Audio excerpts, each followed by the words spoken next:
Hi అండి, welcome back to our channel Umaprakash 143. ఎలా ఉన్నారండి? అందరూ బాగున్నారా? నేనైతే చాలా బాగున్నాను. మీరందరూ కూడా బాగుండాలని మనస్ఫూర్తిగా కోరుకుంటున్నాను. ఈ రోజు వీడియో వచ్చేసి కంద ఫ్రై అండి.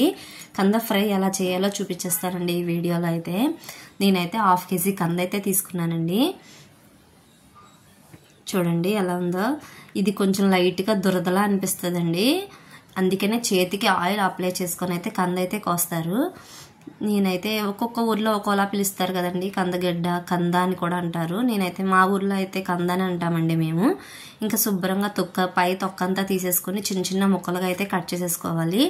ఆ షేప్లో అన్నీ ఒకే షేప్లో కట్ చేసుకుంటే చక్కగా అన్నీ కూడా బాగా ఫ్రై అవుతాయండి. చూడండి ఆ షేప్లో కట్ చేసుకుంటే సరిపోతుంది. ఇంకా మనం వీటిని బాయిల్ ఏమీ చేయవసరం లేదండి. తొందరగా కూడా ఫ్రై అయిపోతుంది కంద.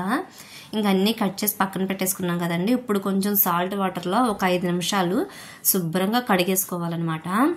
చక్కగా స్మాష్ చేస్తా కడుగుతూ ఉంటే మనకి దురద అన్నది రాదు. కంద తినేటప్పుడు కూడా నాలుక కూడా లైట్గా దురదలా అనిపిస్తుందండి. మనం సాల్ట్ వాటర్లో కడుక్కుంటే మనకు దురద అన్నది ఉండదన్నమాట. శుభ్రంగా కడిగేసి ఒక దాంట్లోకి అయితే తీసేసుకోవాలి. అందుకోండి చక్కగా కడిగేసి ఒక దాంట్లోకి అయితే తీసుకున్నాక ఇప్పుడైతే ఫ్రై చేసుకున్నామండి.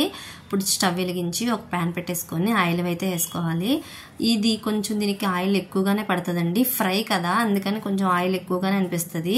మనకి ఫస్ట్లో ఎక్కువగా అనిపిస్తుంది కానీ లాస్ట్లోకి వచ్చేసరికి ఆయిల్ అసలు ఏం కనిపించదు. అంతా కూడా కంద పీల్ చేసుకుంటుంది అనమాట. ఇంకా ఫస్ట్ ఆయిల్ వీటెక్కాక మనం పోపు దినుసులు అయితే వేసుకుందామండి. కొంచెం శనగపప్పు, ఆవాలు, మినపప్పు, జీలకర్ర కూడా వేసుకొని ఒక 5 నిమిషాల పాటు ఫ్రై చేసుకోవాలి. కంద చాలా మంచిదండి ఆరోగ్యానికి. ఇప్పుడు అవి ఫ్రై అయిపోయాక కొంచెం కరివేపాకు కూడా వేసుకొని ఒక 5 నిమిషాలు ఫ్రై చేసుకున్నాక మనం కట్ చేసి పెట్టుకున్న ఆనియన్, పచ్చిమిర్చి కూడా వేసుకొని ఒక 5 నిమిషాలు గోల్డెన్ బ్రౌన్ కలర్ వచ్చేంత వరకు ఫ్రై చేసుకోవాలండి.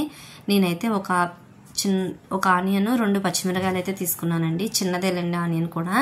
ఇంకా ఆనియన్స్ కూడా చక్కగా ఫ్రై అయ్యాక మనం ఒక టీ స్పూన్ అంత అల్లం వెల్లుల్లి పేస్ట్ వేసుకొని శుభ్రంగా గోల్డెన్ పచ్చివాసన పోయేంత వరకు ఫ్రై చేసుకోవాలి. ఇంకా అవి కూడా ఫ్రై అయిపోయాక మనం కట్ చేసి కడిగి పెట్టుకున్న కంద ముక్కలను కూడా వేసేసుకొని కొంచెం పసుపు, కొంచెం సాల్ట్ కూడా వేసుకొని అంతా కూడా ఒకసారి కలుపుకున్నాక మూత పెట్టుకోవాలండి. ఎందుకంటే పసుపు వేస్తే అడుగు అంటదనమాట, మాడకుండా ఉంటుంది. సాల్ట్ వేస్తే తొందరగా మగ్గిపోతాయి ముక్కలు కూడా. అందుకని ఫస్ట్ అయితే అవి వేసేస్తాం అనమాట. ఇంకా చక్కగా అవన్నీ వేసేసి కలిపేసుకొని మూత అయితే పెట్టుకున్నాం కదండి. ఇలా కలుపుతా ఒక 5 నిమిషాలకి కలుపుతూ ఉండాలండి. మీ అందరికీ కూడా చిన్న రిక్వెస్ట్ అండి, నా ఛానల్ని ఎవరైనా సబ్స్క్రైబ్ చేసుకోకపోతే సబ్స్క్రైబ్ అయితే చేసుకోండి. ఒక లైక్ చేయండి. మీ లైక్ అనేది చాలా సపోర్ట్గా ఉంటుంది. ఇంకా మంచి మంచి వీడియోలు పెట్టాలనే ఇంట్రెస్ట్ కలిగిద్దండి. పక్కనే ఉన్న బెల్ ఐకాన్ క్లిక్ చేసి పెట్టుకుంటే నేను ఈ వీడియో అప్లోడ్ చేయగానే మీ దాకా అయితే నా వీడియో వస్తుందండి. ఇంకా ఇదైతే శుభ్రంగా మగ్గింది కదండి. ఇప్పుడు చక్కగా మూత తీసేసి మనకి టేస్ట్కి సరిపడా కారం కూడా వేసేసుకొని మనకి స్పైసీ ధనం బట్టి కారం వేసుకోవచ్చండి. కారం కూడా వేసుకొని చక్కగా పచ్చివాసన పోయేంత వరకు ఫ్రై చేసుకోవాలి. అందుకని చక్కగా ఉడికిపోయింది ముక్క అయితే. చూడండి ఎంత మెత్తగా ఉడికిపోయిందో. మనం బాయిల్ చేయకపోయినా కంద చాలా మెత్తదనం అండి, తొందరగా ఫ్రై అయిపోతుంది. ఇంకా ఒక టీ స్పూన్ అంత గరం మసాలా కూడా వేసుకొని ఒక్కసారి కలిపేసుకుంటే మనకి కంద ఫ్రై అయితే రెడీ అయిపోతుందండి. లాస్ట్లో కొత్తిమీర ఉంటే వేసుకోవచ్చు, నా దగ్గర లేదు, నేను వేయలేదండి. ఇదండి ఈరోజు వీడియో అయితే. నా వీడియో నచ్చితే సబ్స్క్రైబ్ చేసుకోవడం మట్టుకు మర్చిపోకండి. Thanks for watching.